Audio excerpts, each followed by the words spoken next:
Bonjour, bienvenue dans cette vidéo d'introduction à la plateforme CoSpaces Edu.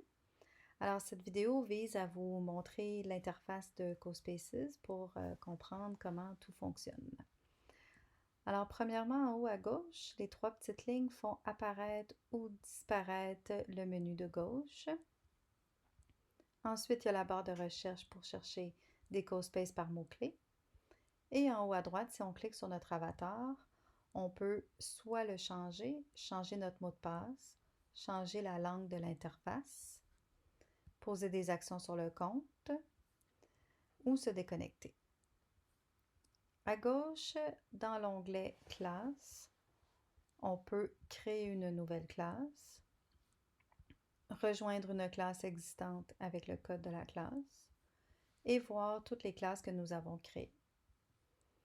Quand on clique sur les trois petits points à côté d'une classe, on peut la renommer, copier son code, l'archiver ou la supprimer. En cliquant sur une classe, on a un aperçu de tous les exercices qui ont été créés, la liste des élèves dans cette classe, la liste des enseignants, le code de classe à partager avec les élèves, la possibilité d'ajouter un nouvel exercice, d'ajouter des élèves soit en partageant le code de la classe ou en ajoutant des élèves déjà dans notre plan de licence, et d'ajouter des enseignants avec lesquels on partage un plan de licence. À droite ici, dans les exercices, à droite les trois petits points, en cliquant dessus, je peux modifier les consignes de l'exercice. Si je clique sur l'exercice, si j'avais des élèves ici, je verrais tous les exercices réalisés par chacun des élèves. À gauche, CoSpace, c'est l'onglet de notre bibliothèque privée de nos espaces à nous. On peut les trier et on peut créer un nouveau CoSpace que je vais vous montrer tout à l'heure. L'onglet Archives contient nos classes archivées ou nos CoSpaces archivés. En bas, on a un aperçu de l'échéance de notre plan de licence, du nombre de places qui sont occupées actuellement. Ensuite, une liste des utilisateurs, élèves et enseignants. Les trois petits points à droite nous permettent d'attribuer le rôle d'administrateur ou de retirer un enseignant du plan de licence. Les trois petits points à droite de l'élève permet soit de le retirer du plan de licence, de changer son mot de passe ou d'autoriser ou non le partage de ses CoSpaces. En bas, notre plan de licence ici permet de voir la clé de notre licence et la partager avec d'autres enseignants, d'augmenter le nombre de places ou d'ajouter le Merge Cube si on ne l'avait pas fait déjà. Alors, je retourne à CoSpace et je clique sur Créer un CoSpace. Maintenant, j'ai deux choix, soit créer un CoSpace en mode réalité augmentée ou réalité virtuelle, ou de créer un CoSpace pour le Merge Cube. Je vais choisir CoSpace AR VR. J'ai deux nouveaux choix, soit de créer un environnement 3D ou d'utiliser une image 360. Je vais prendre l'environnement 3D. Alors, par défaut, j'arrive à un espace vierge qui contient la grille de création. C'est notre surface de création. On ne peut pas ajouter des objets à l'extérieur de cette zone-là.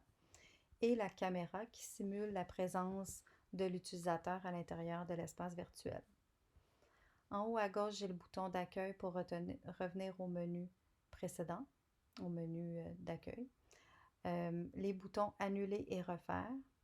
La grille que je peux utiliser ou non.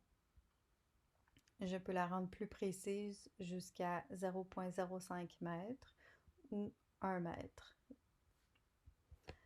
J'ai un bouton d'aide ici qui me permet d'accéder à des tutoriels. Donc les tutoriels, ce sont les vidéos qui sont sur la chaîne YouTube de CoSpaces. Il y en a beaucoup qui sont vraiment, vraiment bien faits. Alors, si vous êtes perdu, vous pouvez aller voir ces vidéos-là.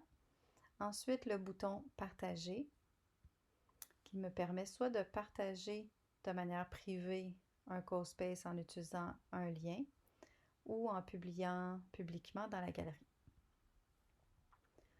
Code ici, c'est pour programmer des actions et des interactions. Je peux utiliser CoBlocks, un langage de programmation comme Scratch avec des blocs de code ou scripter des lignes de code. Ensuite, je peux exécuter la scène pour la prévisualiser. Donc, ça me permet d'avoir un aperçu. Je peux la redémarrer ou revenir à l'éditeur. En bas, il y a la librairie, importer et environnement. Si je clique ici sur l'environnement, j'ai un aperçu de l'environnement actuel. En cliquant sur modifier, j'ai des environnements pré-construits par CoSpaces. Donc, en sélectionnant l'environnement, on voit ici, certains environnements vont avoir la possibilité de changer l'humeur, donc neutre, etc. On a toujours la possibilité d'ajouter une image au sol qui va se placer ici sur la grille de construction et d'ajouter un son d'arrière-plan qui va jouer tout au long que la scène est exécutée. À gauche, il y a la librairie avec des objets 3D qui sont déjà catégorisés. Et j'attire votre attention ici à la catégorie bâtiment qui contient des objets 2D comme un carré et un cercle, du texte, donc sous différents formats, des murs de briques, murs de verre et des blocs en 3 dimensions qui permettent de créer d'autres objets 3D. Et il y a la catégorie spéciale qui contient une caméra. On peut ajouter d'autres caméras et programmer un changement de point de vue, ainsi que 3 types de chemins qu'on peut utiliser pour faire déplacer des objets dans l'espace qu'il faut également programmer. Enfin, il y a l'onglet Importer. Alors, on peut importer des vidéos en format MP4 seulement. Alors, on ne peut pas utiliser de vidéo YouTube. On doit posséder la vidéo en tant que telle. On peut importer des images sous différents formats, mais également faire une recherche web d'images, de GIF ou de sticker GIF. On peut importer des sons encore sous différents formats, mais également enregistrer un nouveau son ou une narration, par exemple. Si on ne trouve pas tout ce qu'on veut dans la librairie, on peut importer un modèle 3D qu'on a créé ailleurs, un objet 3D créé avec une autre application, et également faire une recherche web dans la bibliothèque de Google Poly et ajouter différents objets.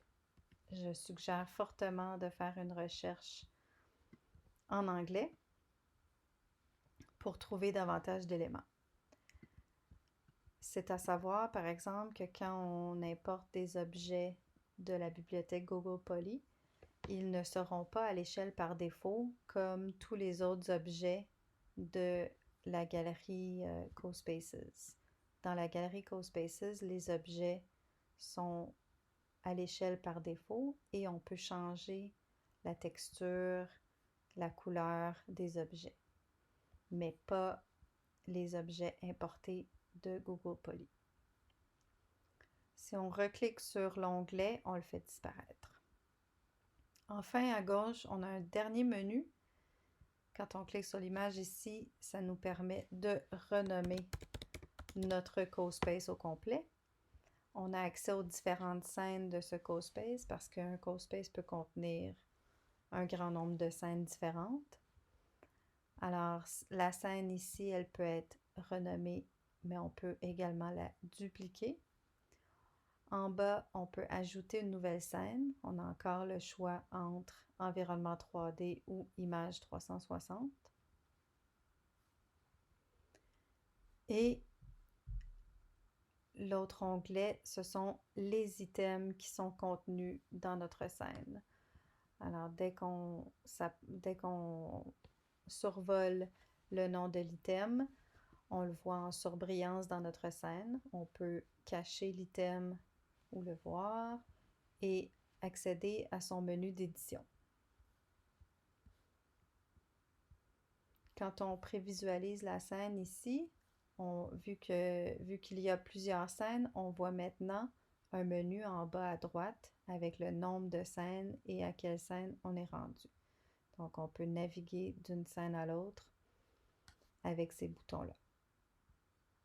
Alors, c'était un aperçu général de la plateforme CoSpaces Edu. Dans la prochaine vidéo, je vais vous montrer comment créer votre premier CoSpace en utilisant différents objets que vous pourrez animer, ajouter des dialogues, etc. Alors, à la prochaine!